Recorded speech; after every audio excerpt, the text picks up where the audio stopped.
Hello, photography class. This is Fitchorn, and we are at the end of week 6 on Friday, and we are going to be using Photopea to learn how to use layer masks and the Lasso tool in order to make adjustments to our images. If you are in the slides for week 6 on Friday the 25th, you will see that we are working on task 2, where we use the clipping mask and Lasso tool, and any of these new fruits can be clicked on and downloadable. I chose, for simplicity's sake, to choose the watermelon because it's an easy shape. I went ahead and clicked on that, and it allowed me to download it. And so the next step, students, is to go to photopea.com, and we're going to open from the computer in our downloads and choose our new fruit image. So we're going to go to Photopea, and I'm going to go open from computer. All right, and it should be in my downloads. Nope, it's on my desktop. Right there. This is why I love the tile view instead of the list view. Like the list view, I know a lot of you guys use it, but how do you know what any of that is? It's just a bunch of gobbledygook. If you change your view to the icons, then you can actually like see the files. Maybe it's just because I'm a creative, but I like seeing things. So, okay, here we go. There's my little watermelon-y. So what I'm talking about, students, is we were talking about earlier about how it's really incorrect to save files over somebody else's work. And you'll notice in this tab right here that my mouse is hovering around. It says that it's this photographer's work, and he had named it something like mock-up graphics. It probably has his name somewhere in it. But we don't want to write over that file. That's really super rude. So we're probably going to want to change that. And before we change that, remember that rule I told you about making a duplicate layer? So if I'm clicking on this layer, and there's two ways you can do it. You can either right click it and choose duplicate layer there, or the shortcuts Command J on a Mac, Control J on a PC. And then I'm going to go in here and I'm going to change the file name. So if you double click on a mouse, Mac anyways, it's a double left click. Your PC mouse might click different. So do be aware that the single double clicks, right and left clicks, do different things from Macs to PCs. But I'm going to name this what I'm supposed to, which is last name, first initial, underscore, and I'll name it fruit 2 if you guys want to do it like task 2, but fruit 2 is fine. If you did multiple fruits in your other project, though, in the first project, you're probably going to have to find a new naming convention because you don't want to overwrite any old files. Okay, so now I've named my file correctly. I have 2 layers. So this is really interesting. The first thing I'm going to do, let's go ahead and revisit how to create a new layer. If you go down here, this is your layers panel, and how we know is that the tab says it's layers, right? It's like looking at file folders in your filing cabinet. The little tabs tell you what's in that filing cabinet. And you go down your layers window, and if you look down at the bottom and hover over the thing that looks like a piece of paper with the left corner turned up, that's a new layer, and it tells you it's a new layer.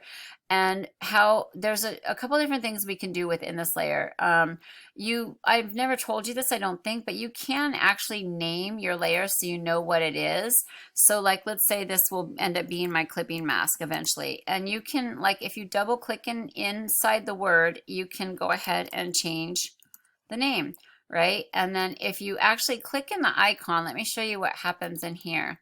I double left clicked in the icon, and this window will pop open because I'm making a new layer style. If this is a new layer right here, that is eventually going to be my clipping mask.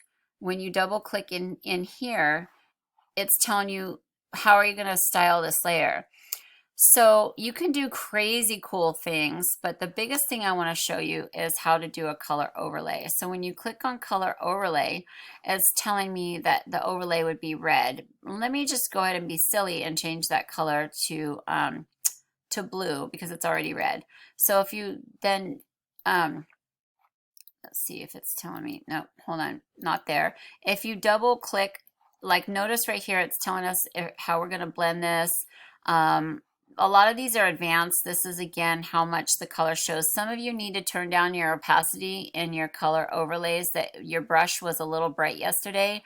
You can turn down the opacity a little bit.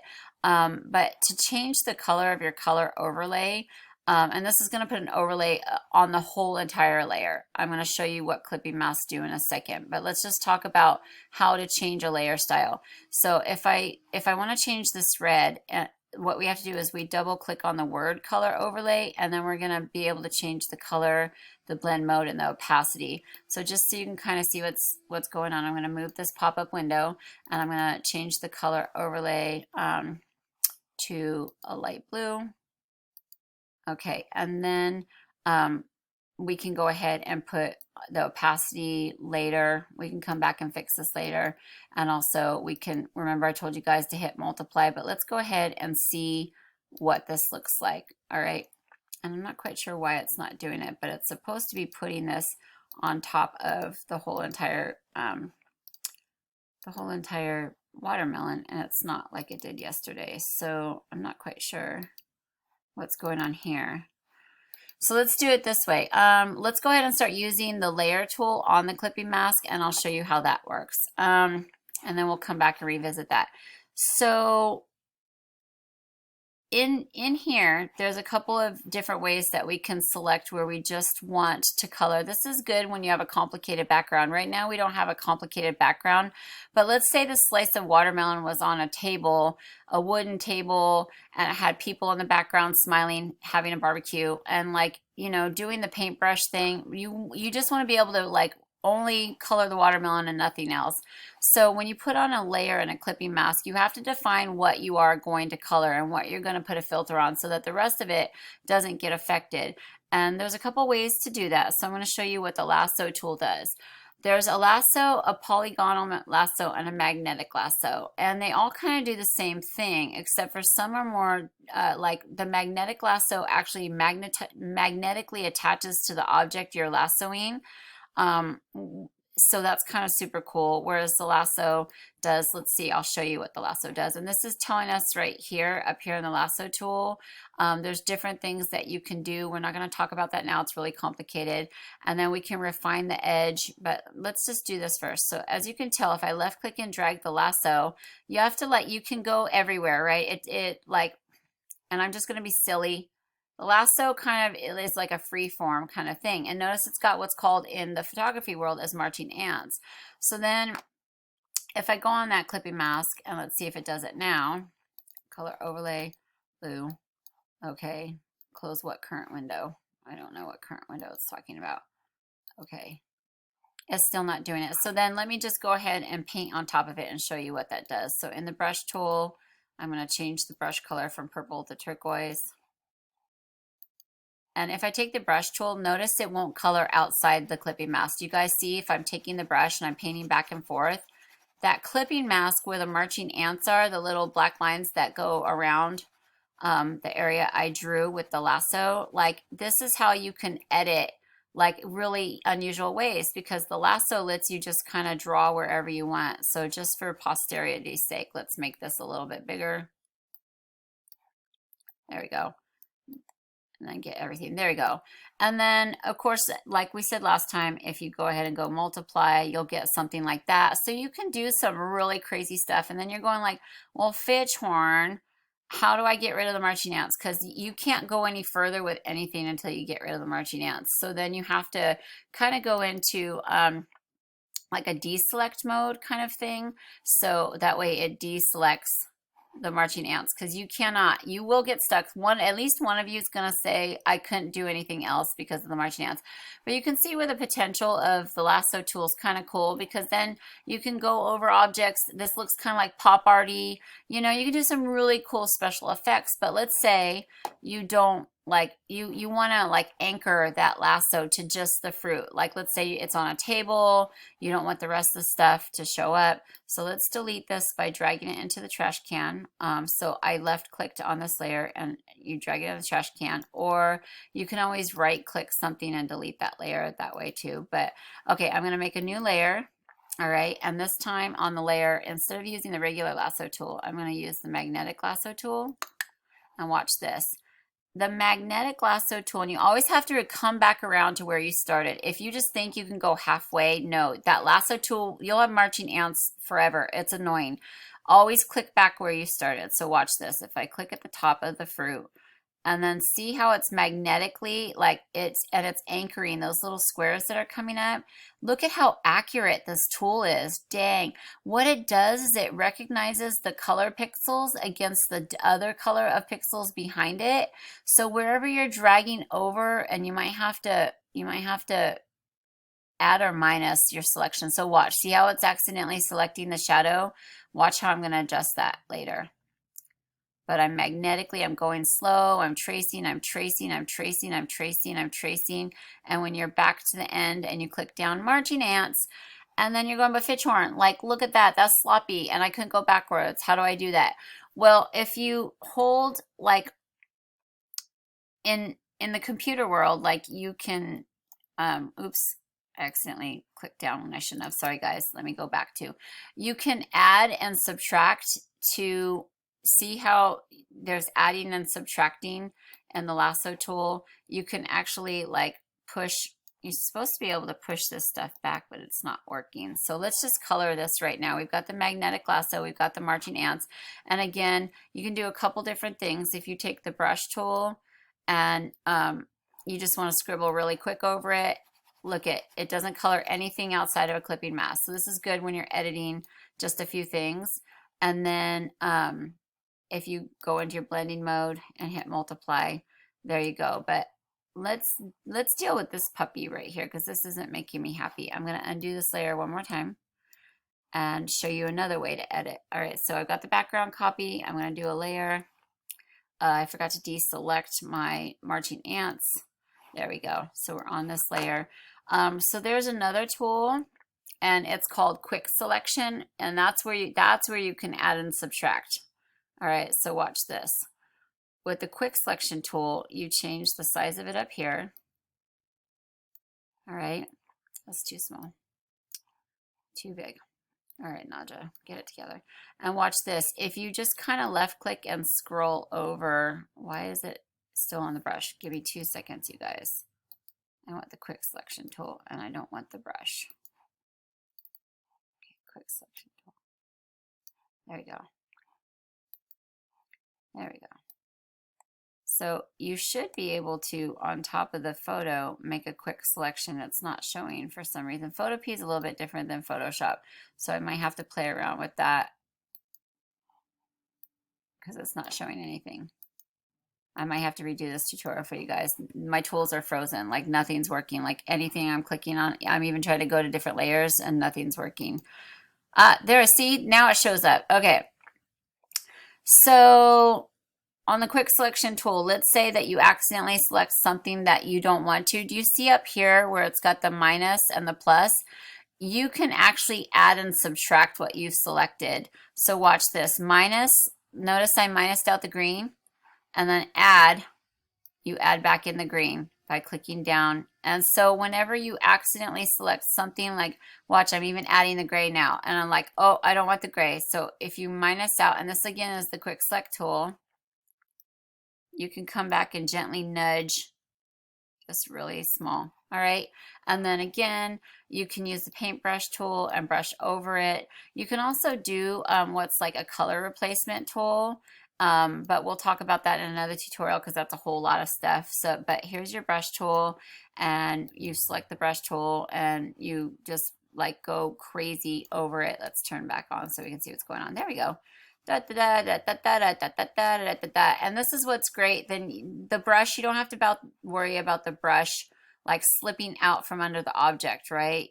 You know, especially if it's a busy background, you'll know that you're going to get this really accurate. And where this is good is for when you're editing, I'll show you photos when you turn them to black and white and then you remove the color as well. So I'm going to just go into a multiply so you can see kind of what happens.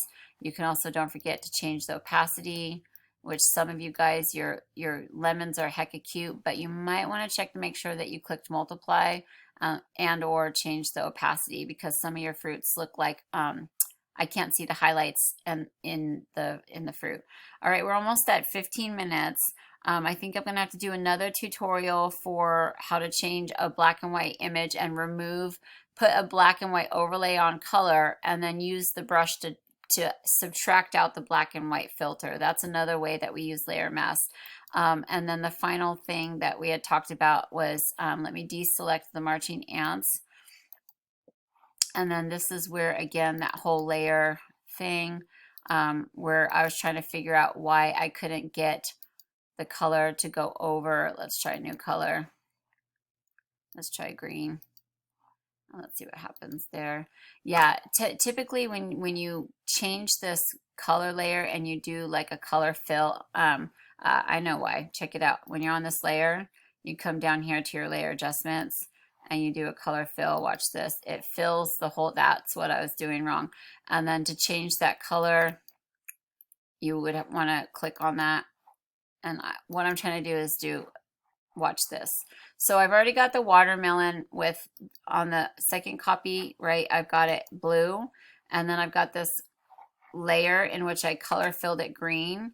And then if instead of multiply, I do, like, let's see if we do lighten. No, it's not doing it. Yeah, let's play around with layers in another tutorial, because it's really not, there's what I was trying to do. So I unlinked the layers and I hit multiply so I could put an overall mask. Do you see how it's like overall coloring? And then if you change the opacity, like, you can get another kind of super cool, but unfortunately it covered over our coloring. So where a layer mask would be great is if you want to color the whole thing a different color. So let's turn off this copy so you can see. Yeah, see how that would look? So if you create a layer and you go down and do a color fill, you can change it the whole entire shot. And then if you click multiply, then you can start seeing the details without. And then there, again, there's multiple ways where you could even block the fruit from getting the green on it. So you're just changing the white background to green. I think one more thing really super quick.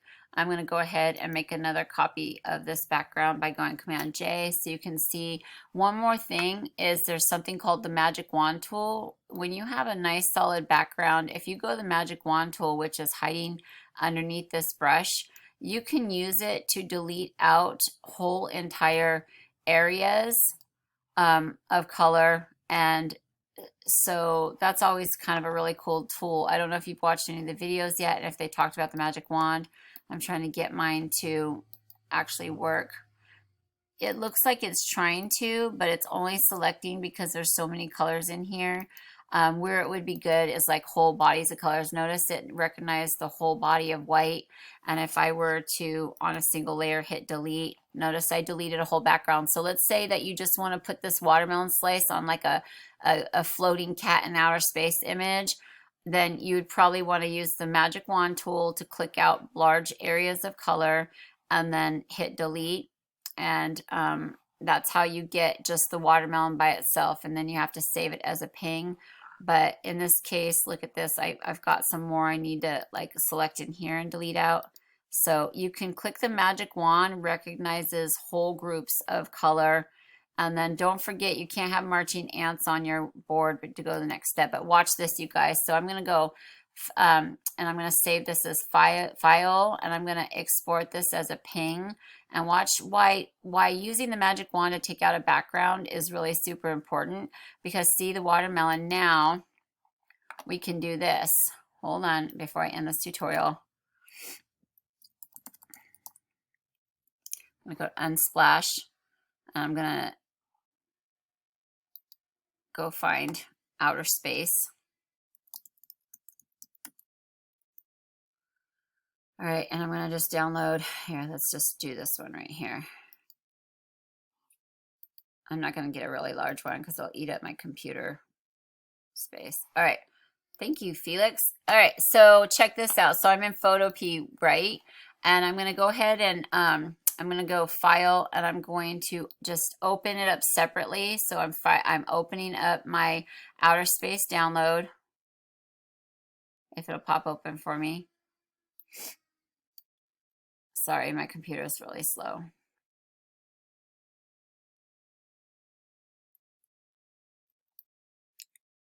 Okay, I'm just waiting to see the thumbnail, which one it is. Oh, here it is, Felix.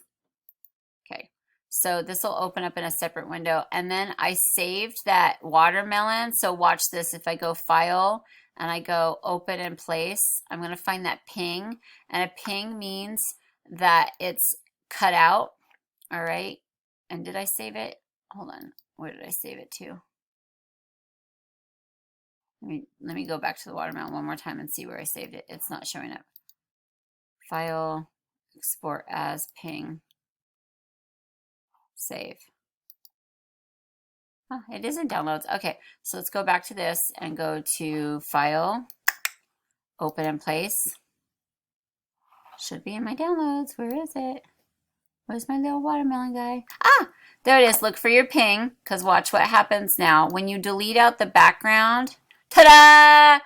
So that's how you guys get like the floating kittens in outer space thing, is that you remove the background with the magic wand tool, and then you save it as a ping. Make sure you see that checkerboard in the background, right? Like it's gotta, like if you didn't remove the background, you're gonna see it on the next image. But I made sure I had everything but the watermelon deleted. I used the magic wand tool, click down, hit delete until it was just this, and then you go File, Export as, choose ping. That means it's only this object. If you save it as a JPEG, you'll get a white background again. So what's the point?